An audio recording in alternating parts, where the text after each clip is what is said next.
to cast the electoral votes. Who won the 2020 election? The person who became president in January 2021 was when Congress certified. In other words, you're not going to answer. You're going to give me the same rote, rehearsed answer. A federal judicial nominee from Donald Trump, sitting before the United States Senate. Senator Blumenthal asks one simple question. Who won the 2020 election? The nominee asked many times, and yet the answer never came. Just silence, deflection, and one of the most uncomfortable exchanges in confirmation hearing history. Thanks, Mr. Chairman. Mr.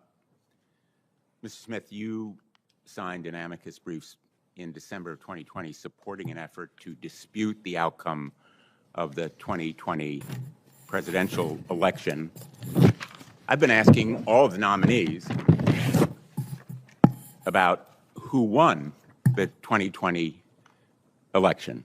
As you may know, I understand you may have been asked already this morning. I want to hear it for myself. Who won the popular vote in the 2020 election? You're right, Senator. I have been asked that by one of your colleagues already, and as I explained, the popular vote is not part of the Article 2 or the 12th Amendment. There's an electoral college that meets in December of an election year for president, and that gathers to cast the electoral votes. Who won the 2020 election? The person who became president in January 2021 was when Congress certified. In other words, you're not going to answer. You're going to give me the same rote, rehearsed answer, which frankly makes you look ridiculous, if not pathetic. And I'll ask you another question, give you an opportunity maybe to be more forthcoming to this committee. Who won the popular vote in the 2020 election? As I was just saying, the popular vote is not something that's contemplated by the Constitution. I'm asking you who won it. As a member of the Court of Appeals, you are responsible for looking to the facts as well as the law. Granted, facts found by the trial court. And I'm asking you to look at the facts here and give me a straight answer. Who won the popular vote in the 2020 election? In January 2021 was when Congress counted the electoral college votes and certified Joe Biden as the president. So you're not going to answer my question. You know, I would have thought, here you are as a nominee. I recognize the anxiety that someone in your position may feel, the fear that the President of the United States may be watching. But you're in a pretty secure position. As a member of the court with lifetime tenure, you're in an indisputably secure position. If you don't have the courage now to state your independent judgment on a clear factual issue, I don't know how the United States Senate can confirm you as a member of one of the most powerful courts in the country. Let me ask you finally, did Donald Trump lose the 2020 election?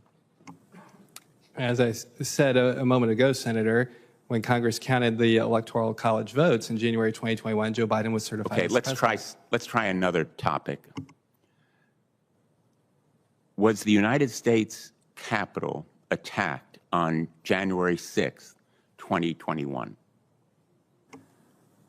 I want to be very careful on the language that I use, Senator, because there are cases that have been filed in the Eighth Circuit where the characterization of that day has been central to the case. And as a judicial nominee, I don't want to prejudge any of those cases that might come before me.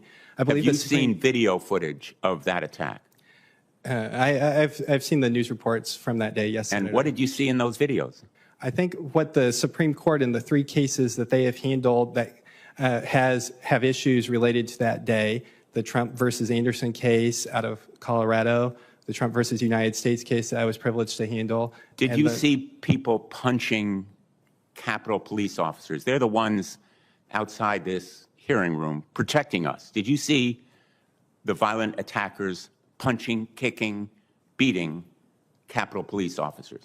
I want to be very clear that I condemn violence on that day and every day, and I'm very grateful for the men and women of law enforcement. And you saw them attacked on that day, did you not? I believe the language that the Supreme Court has used in the three cases that I just mentioned is that there was a breach of the Capitol. Did you see people throwing things at those officers and at the Capitol? Senator, as I said, I condemn all the violence that occurred on that day and that has occurred on other days as well. Would you agree with me that what happened on that day was a violent mob attacking the Capitol?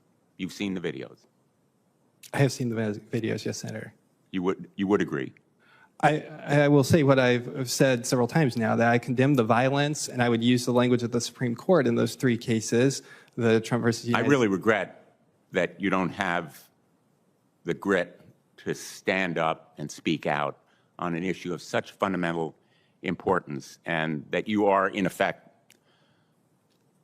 intimidated by the remote prospect that the President of the United States may take umbrage and withdraw your nomination. If you don't have the courage to tell this committee the truth, you don't deserve to be on the bench. Thank you, Mr. Chairman. Senator, What played out in that hearing room was not just a tense exchange. It was a carefully choreographed collision between political survival and institutional responsibility. Expanding on our analysis, the most revealing layer isn't just the nominee's evasiveness or Senator Richard Blumenthal's prosecutorial questioning. It's the gravitational pull exerted by Donald Trump over the entire interaction. Start with the nominee, because his behavior is the clearest window into how judicial confirmations have evolved. His answers weren't simply cautious. They were systematically constructed to avoid any statement that could be interpreted as contradicting Trump's narrative about the 2020 election or January 6th. That level of discipline doesn't emerge spontaneously. It reflects a preparation process where the overriding priority is not legal clarity or intellectual honesty, but political risk management.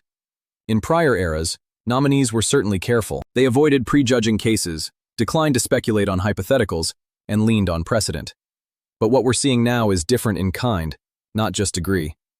The nominee wasn't avoiding legal traps, he was avoiding political ones. The repeated pivot to institutional language, the Electoral College, certification procedures, Supreme Court phrasing, served as a shield. It allowed him to speak without saying anything that could provoke backlash from the political figure who elevated him. And that's where Trump's influence becomes central. The modern Republican nomination pipeline, particularly under Trump, has created a new incentive structure. Loyalty, or at least the appearance of it, has become a prerequisite for advancement. A nominee who openly contradicts Trump on something as symbolically loaded as January 6th risks not just criticism, but outright rejection from the political ecosystem that enabled his nomination in the first place. So the nominee's evasiveness wasn't just fear of embarrassment, it was fear of consequence.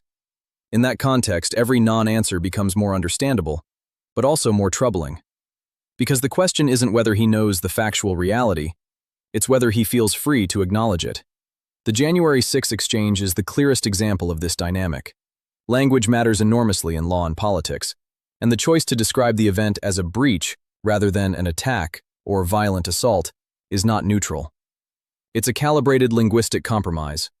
On paper, it aligns with terminology used in certain judicial contexts. But in practice, it softens the reality of what occurred. This is where your analogy lands effectively. Calling it a breach is technically defensible, but descriptively inadequate.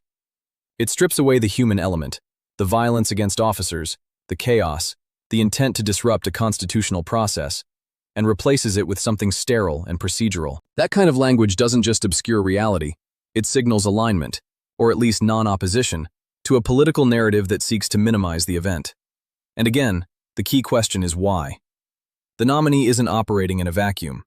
He's responding to an environment where Trump has consistently framed January 6th in ways that downplay its severity or redirect blame. To speak plainly in that moment, to say, yes, it was an attack, yes, officers were assaulted, would be to step outside that narrative. And for someone whose career trajectory has been shaped by that political sphere, that's a risk. Now look at Blumenthal's strategy, because it was designed precisely to expose that tension. His questioning wasn't random, it was structured like a tightening vice. He began with abstract concepts, the popular vote, election legitimacy, where evasion is easier and less visibly damaging. Then he moved step by step toward concrete, undeniable realities. The outcome of the election, the events of January 6, the violence against police officers. Each step reduced the nominee's room to maneuver. Abstract questions allow for legalistic answers. Concrete ones demand moral clarity. By the time Blumenthal was asking about officers being punched on video, the gap between what was being asked and what was being answered became impossible to ignore. That's what made the exchange so effective politically. The senator wasn't just trying to get answers. He was trying to create a contrast. On one side, simple, direct questions grounded in observable reality. On the other, increasingly strained attempts to avoid affirming that reality. The visual and rhetorical effect is powerful. It frames the nominee not as cautious, but as evasive to the point of absurdity. Blumenthal's closing statement, criticizing the nominee's lack of grit and courage, wasn't an emotional outburst. It was the culmination of that strategy. It translated the nominee's behavior into a character judgment, one that viewers could to understand and react to. In political terms, it turned a technical hearing into a narrative about integrity. But the broader implication goes beyond this one exchange. What we're seeing is a shift in how judicial independence is perceived and performed. Traditionally, independence meant distance from political pressure, a willingness to uphold the law even when it was inconvenient for those in power. Now, in some cases, independence is being redefined, or at least overshadowed, by the need to maintain political viability within a highly polarized system. Trump's role in this shift is significant. His approach to governance and loyalty has reshaped expectations within his political orbit. Public disagreement is often met with swift and severe backlash. That creates a chilling effect, not just on elected officials but on nominees, appointees, and anyone whose career depends on remaining in good standing. So when a nominee sits in a hearing room and chooses not to answer a straightforward question about a widely documented event, it's not just a personal failure or a moment of weakness. It's a reflection of a system where the perceived cost of honesty has increased. That brings us to the core question you raised. When does strategic evasion become disqualifying? There's no bright line, but there are indicators. One is consistency. If a nominee repeatedly avoids answering basic factual questions, that suggests a pattern, not an isolated decision. Another is subject matter. Evasion on complex legal hypotheticals is expected. Evasion on simple, verifiable events is not. And a third is motivation.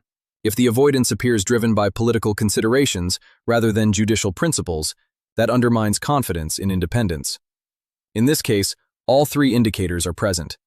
The nominee's answers were consistently evasive, the questions were straightforward, and the likely motivation, avoiding conflict with Trump, was apparent to everyone in the room. That doesn't automatically mean disqualification, but it does raise serious concerns.